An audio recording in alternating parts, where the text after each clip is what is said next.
Stage in the battle against coronavirus. COVID-19 can be characterized as a pandemic. The world is currently in the midst of a brand new pandemic, gripped by a new virus called COVID-19, a virus that has killed thousands already. The new coronavirus started in the Chinese city of Wuhan, and similar to the SARS virus from 2003, is strongly thought to have originated from a meat market, where wild animals are also traded. It is therefore a zoonotic disease, meaning that it is a disease that is spread from non-human animals to humans. Consequently, many people are now blaming Chinese culture for this new pandemic, outraged that people in China eat animals such as bats and pangolins. However, outbreaks of zoonotic diseases have happened before in many places around the world. And so, is there a bigger issue at play here?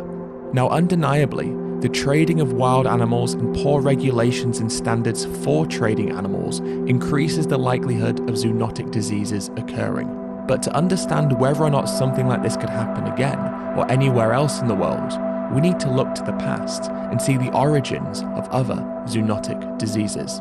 The Centers for Disease Control and Prevention warns that 3 out of 4 new or emerging infectious diseases in people come from animals.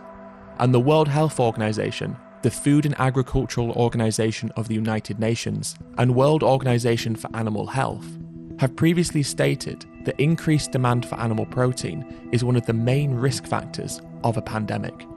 According to the AIDS Institute, the HIV virus started because of humans eating chimpanzees, and according to the BBC, the recent Ebola outbreak started because of people eating bats.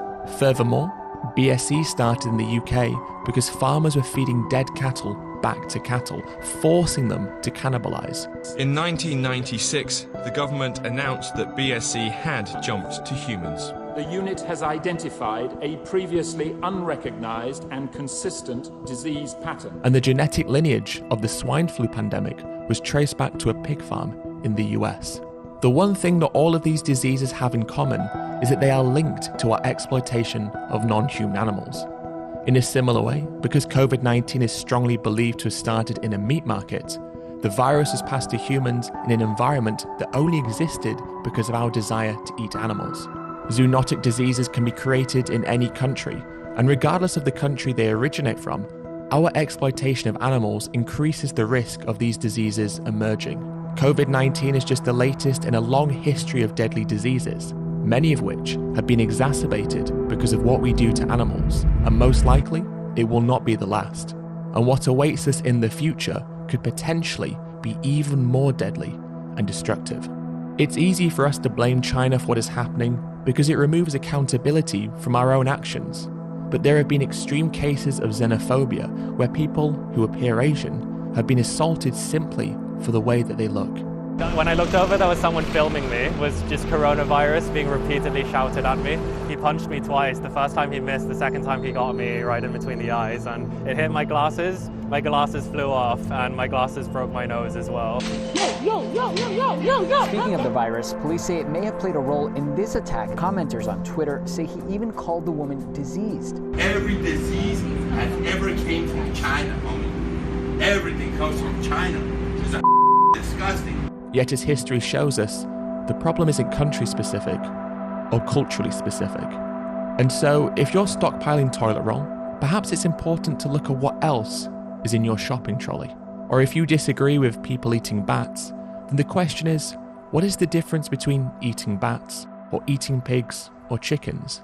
Especially if all 3 animals are capable of spreading zoonotic diseases.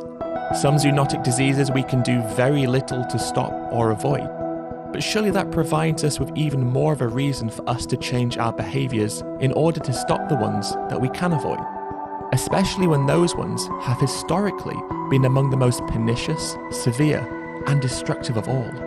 How can we claim that exploiting animals is a personal choice when doing so not only kills trillions of non-human animals, but in turn increases our risk of pandemics? How can we point the finger at others for the actions and problems that we are also responsible for causing? If COVID-19 can teach us anything, it must be that in the blink of an eye, everything can change. And we must ensure that when it dissipates, we do not go back to business as usual. As long as we exploit others, we increase our risk of these things happening again. How many more have to die? How many more viruses does there need to be? How many more need to suffer? And at what point does enough become enough? As we all find ourselves united under the same global crisis, on opposite sides of the world, but dealing with the same threat, can we use this time to reflect on our actions, how we've consumed, how we've lived, how we've eaten? The whole world is coming together during this crisis. People are showing how much strength we all have together in unity. People singing from their balconies, isolated, but not alone.